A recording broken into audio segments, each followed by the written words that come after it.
Welcome to the deep dive.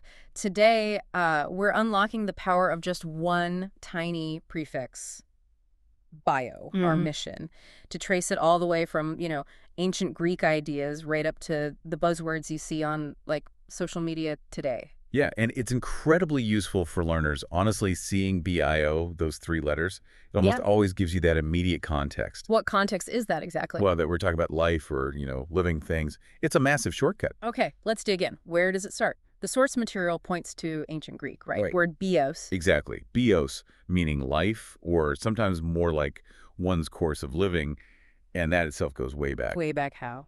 to a Proto-Indo-European root, gwe, which just Yeah. meant to live. It's Here. fundamental stuff. But there's a nuance there, isn't there? Something the Greeks did. Oh, absolutely. This is fascinating. Classical Greek philosophy, well, they actually made a really specific distinction. Okay. They use bios mostly for the human life story, Yeah. the ethical journey, a person's way of life. Right, the narrative aspect. But for just Yeah. general animal existence Yeah. or sheer biological life, they use a different word, zushin. Ah, okay. So bios is the human story, Zushin is the animal life. Precisely. And that distinction, that little philosophical detail from thousands of years ago, That's why English has both bio and zoo words. you got it. Yeah. That's why we have biosphere, the sphere of bios of life. In zoology, the study of Zushin, of animals. Wow, okay. That makes sense. It clicks, right? And speaking of narratives, the word biography has its own uh, slightly complicated story. Oh.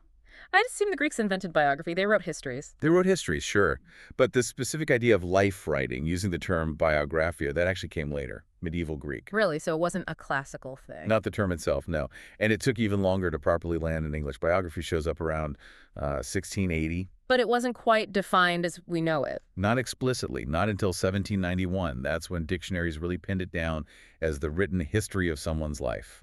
And that timing, 1791, that's right around when modern science was really getting structured too. Exactly. It's a perfect parallel, as we're defining how to write about a person's life. We're also finally defining the study of life itself.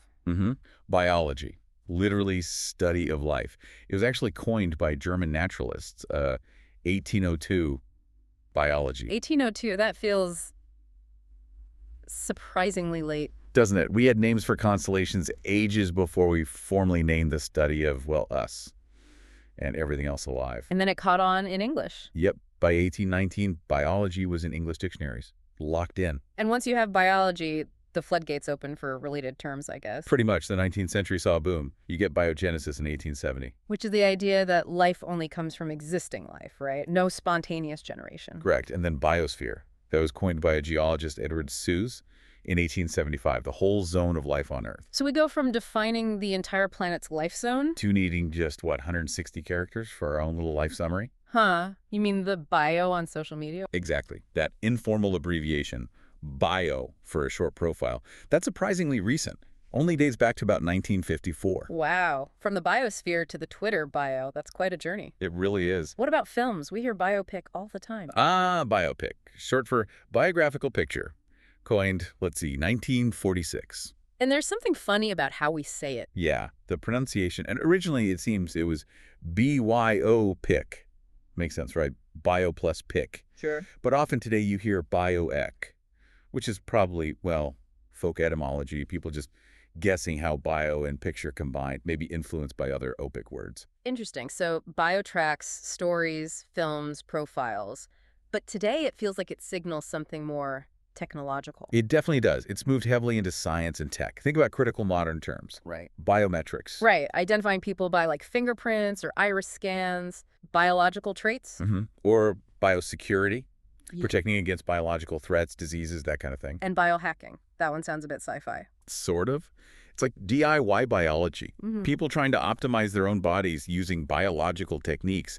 It shows how bio is right there at the cutting edge, where life meets technology. So wrapping this up, the main takeaway for you listening is... But understanding bio just means life or living. Yeah. Gives you an instant key. Right. A key to unlock words about everything from, I don't know, medieval saints' lives. This all the way to modern biofuels, biometrics, gene therapy. It really is a shortcut to understanding a huge amount of vocabulary. Okay, one final thought for people to chew on. Yes, a little trap to watch out for. You know the term BIOS on a computer. Sure, basic input-output system when you first turn it on. Exactly. BIOS. Looks the same, right? Yeah. Totally unrelated. It's just Fine. an acronym. Pure coincidence. Yeah. It has absolutely nothing to do with the Greek BIOS. Ah, so in tech, BIO doesn't always mean life. Nope. Always check the context. Don't get caught out by the accidental homonym.